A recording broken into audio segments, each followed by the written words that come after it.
Movie में तीन family एक ऐसे आइलैंड पर फंस जाते हैं जहां उनकी उम्र तेजी से बढ़ने लगती है। मूवी सस्पेंस और थ्रिलर से भरपूर है और आखिर में आप रीजन जानकर हैरान हो जाएंगे। तो चलिए आज की इस सस्पेंस थ्रिलर मूवी को शुरू करते हैं। मूवी की शुरुआत में हम एक कपल को देखते हैं जिनका नाम गाय और क्रिस्का है। इनके दो बच्चे हैं, बेटे का नाम ट्रेंट और बेटी का नाम मेडिक्स है। गाय और क्रिस्का में बहुत जल्द डिवोर्स होने वाला है, इसीलिए वो आखिरी बार अपने बच्चों के साथ घूमने आए हैं। होटल में आते ही उन्हें एक वेलकम ड्रिंक पिलाया जाता है और होटल का मैनेजर उन्हें एक वीआईपी की तरह ट्रीट करता है। ये देखकर क्रिस्का हैरान हो जाती है। दरअसल इस होटल के पास क्रिस्का को मुफ्त में मिले थे। इस होटल में बहुत सारी सुविधाएं होती हैं। यहाँ क्रिस्का के अलावा दो और ऐसी फैमिली है जिन्हें इस होटल के पासेस मुफ्त में मिले थे। ट्रेंड और मिडिक्स वहाँ इडलिप नाम के बच्चे से मिलते हैं। ट्रेंड और इडलिप में अच्छी दोस्ती हो जाती है। इडलिप ट्रेंड को एक पेपर देता है जिसमें कुछ क्वेश्चन होते हैं। फिर गाय अपनी फैमिली को लेकर अपने कमरे में आ जाता है। यहाँ क्रिस्का गाय को बताती है कि उसे ट्यूमर है। ये सुनकर गाय को बहुत दुख होता है। अगली सुबह होटल का मैनेजर गाय की फैमिली के पास आता है और उन्हें कहता है कि आपको मजा तो आ रहा है ना, और कहता है कि अगर आप और मजा करना चाहते हैं तो मैं आपको यहाँ के बीच पर जाने की सलाह दूंगा। वो बहुत खूबसूरत है और वो यहाँ से कुछ ही दूरी पर है। गाय हाँ कर देता है। तभी इडलिप ट्रेंड को देखता है। इडलिप ट्रेंड को कुछ बताना चाहता था मगर तभी होटल का मैनेजर उसे वहाँ से ले जाता है। तभी वहाँ एक लेडी को अजीब दौरे पड़ने लगते हैं। इस लेडी का नाम पर्टिसिया है। ये देखकर उसका हस्बैंड जरीन उसके पास आता है। उसे देखने चार्ल्स भी उसके पास आता है। दरअसल चार्ल्स एक डॉक्टर है। चार्ल्स उसका ट्रीटमेंट करता है और कुछ देर बाद पर्टिसिया बिल्कुल ठीक हो जाती है। अगली सुबह एक गाड़ी उन्हें बीच के पास छोड़ देती है। वो लोग चट्टानों के बीच से होते हुए उस बीच पर आ जाते हैं जो बहुत खूबसूरत होता है। यहाँ एक आदमी पहले से ही बैठा होता है। गाय की बेटी उसे पहचान लेती है। इसका नाम सडाइन है और वो एक फेमस रैपर है। मिडिक्स उससे मिलना चाहती है मगर गाय उसे मना कर देता है। उधर ट्रेंड पानी में नहाने चला जाता है।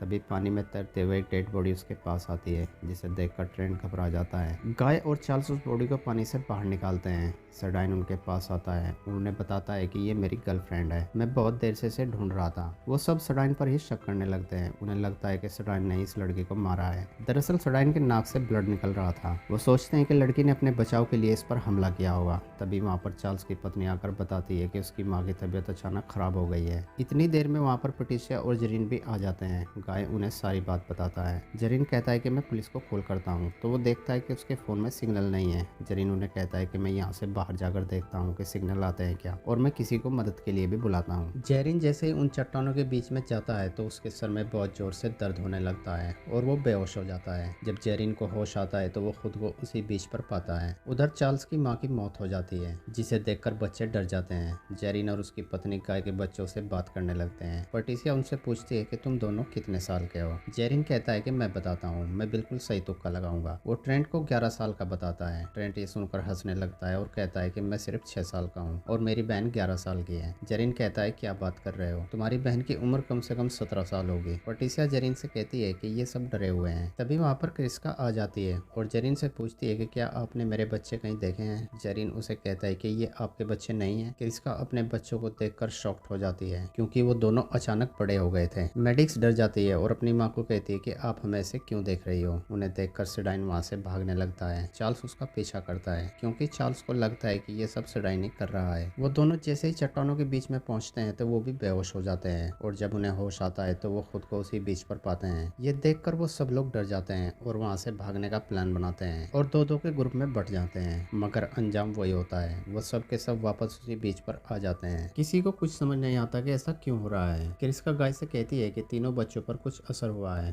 शायद कोई वायरस है। चार्ल्स को कुछ होने लगता है। चार्ल्स अचानक सडाइन पर चाकू से वार करता है जिसे देखकर वो सब लोग घबरा जाते हैं। जेरिन उसका घाव देखने लगता है मगर सिडान का घाव अपने आप ठीक हो जाता है। सिडाइन उन्हें सारी बात बताता है। वो कहता है कि मेरी और उस लड़की की मुलाकात होटल में हुई थी और बताता है कि हम दोनों बीमार थे और उन्हें यकीन दिलाता है कि मैंने उसे नहीं मारा। यहाँ उन सब लोगों को पता लगता है कि यहाँ जितने भी लोग मौजूद हैं उन्हें कोई ना कोई बीमारी है। साथ ही ये भी पता चलता है कि इस ब्रिज पर अगर वो 1 घंटा बिताते हैं तो उनके 2 साल खत्म हो जाएंगे। जेरिन उन्हें बताता है कि बच्चे इसलिए ज़्यादा खा रहे हैं क्योंकि उनकी उम्र तेजी से बढ़ रही है। हमारा शरीर उतना का उतना ही है, बस हमारे सेल्स बढ़ रहे हैं। तभी क्रिस्का अचानक बेहोश हो जाती है। गाय उन्हें बताता है कि इसे ट्यूमर है। अब क्योंकि चार्ल्स एक डॉक्टर है तो गाय उसे वो ट्यूमर निकालने को कहता है। चार्ल्स उसे काट कर निकालने लगता है, मगर चार्ल्स जैसे ही कट लगाता है क्रिस्का का जख्म अपने आप ठीक हो जाता है। वो लोग दोबारा कोशिश करते हैं और इस बार वो उस कट में अपनी उंगलियां फंसा कर रखते हैं और देखते ही देखते वो ट्यूमर एक फुटबॉल जितना हो जाता है, मगर वो लोग उस ट्यूमर को निकाल देते हैं। ट्यूमर निकलते ही क्रिस्का बिल्कुल ठीक हो जाती है। सीडान वहाँ से अपनी गर्लफ्रेंड की बॉडी के पास आता है तो देखता है कि वहाँ कंकाल है। ये देखकर वो सब लोग हैरान हो जाते हैं। अब क्योंकि क्रिस्का एक फॉरेंसिक पैथोलॉजिस्ट है तो वो उन्हें बताती है कि इंसान का मांस गलने में तकरीबन 7 साल लगते हैं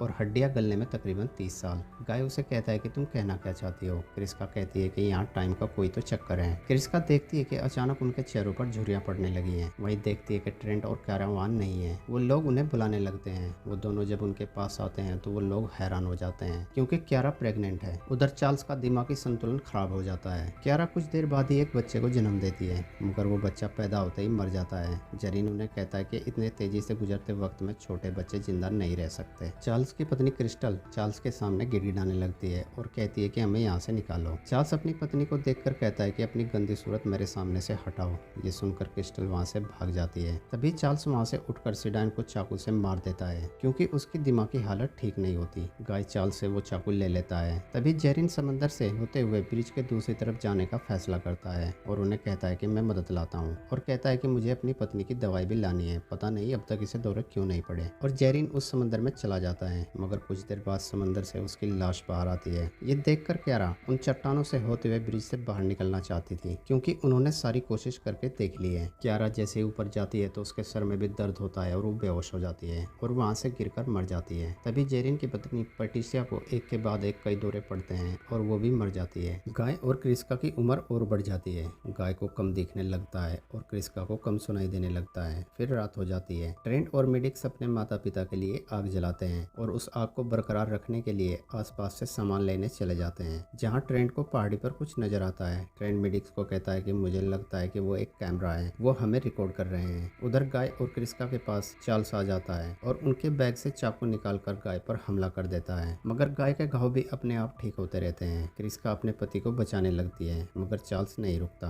गाय क्रिस्का को कहता है कि तुम बच्चों को छुपा दो। क्रिस्का अपने दोनों बच्चों को वहाँ से भगा देती है और जल्दी से अपने पति के पास आती है और जंग लगे चाकू से चार्ल्स पर वार करती है, जिसकी वजह से चार्ल्स के पूरे शरीर में जहर फैल जाता है और वो मर जाता है। उधर जहाँ ट्रेंट और मेडिक्स छिपे थे वहाँ चार्ल्स की पत्नी क्रिस्टल भी छुपी हुई थी। ट्रेंट जब माचिस जलाता है तो देखता है कि क्रिस्टल का बहुत बुरा हाल है। क्रिस्टल जैसे ही आगे बढ़ने लगती है तो उसकी हड्डी इतनी कमजोर हो चुकी थी कि वो अपने आप टूटने लगती है और देखते ही देखते उसकी एक एक हड्डी टूट जाती है और क्रिस्टल भी मर जाती है और अब बस गाय की फैमिली बची है। कुछ ही देर बाद गाय और क्रिस्का भी मर जाते हैं और एक दिन पूरा हो जाता है। अगले दिन ट्रेंट और मेडिक्स और बड़े हो जाते हैं, यानी वो अब 50 साल के हो जाते हैं। तभी ट्रेंट को इडलिप का दिया हुआ वो कार्ड याद आता है जिसमें कोड में कुछ लिखा था। ये उस कोड को समझने की कोशिश करने लगते हैं और कुछ देर बाद ये उस कोड को समझ लेते हैं और उन्हें समझ आ जाता है कि वो समंदर की गहराई से होते हुए यहाँ से निकल सकते हैं, क्योंकि इससे पहले उन्होंने जितनी बार भी यहाँ से निकलने की कोशिश की है ये बेहोश हो गए हैं और अब इन्हें लगता है कि ये पानी की गहराई में बेहोश नहीं होंगे। वो दोनों पानी के अंदर से जाने लगते हैं, मगर तभी मेडिक्स के कपड़े एक झाड़ी में फंस जाते हैं और ये पानी से बाहर नहीं निकल पाते। फिर हम एक आदमी को देखते हैं जो पहाड़ी से दूर खड़ा होकर दूरबीन से ये सब देख रहा था। काफी देर देखने के बाद वो वहाँ से सीधा होटल आ जाता है जहाँ पर एक बहुत बड़ी लैब होती है। वो मैनेजर को बताता है कि वो सब मारे गए। दरअसल यहाँ मेडिकल का एक बहुत बड़ा एक्सपेरिमेंट टेस्ट चल रहा होता है और यहाँ हमें पता चलता है कि जब गेस्ट इस होटल में पहली बार आए थे तो उन्हें एक वेलकम ड्रिंक पिलाई गई थी और उसके अंदर इनकी बनाई हुई मेडिकेशन भी थी। लोगों की जो उम्र बढ़ रही थी, जो वो बीमार हो रहे थे, जो उनके घाव अपने आप भर रहे थे, उससे उस बीज का कोई लेना देना नहीं था। वो सब तो इनकी मेडिकेशन की वजह से हो रहा था और अगर वो ये सब कुछ गवर्नमेंट की इजाजत से करते तो उन्हें इस टेस्ट को करने में कई साल लग जाते।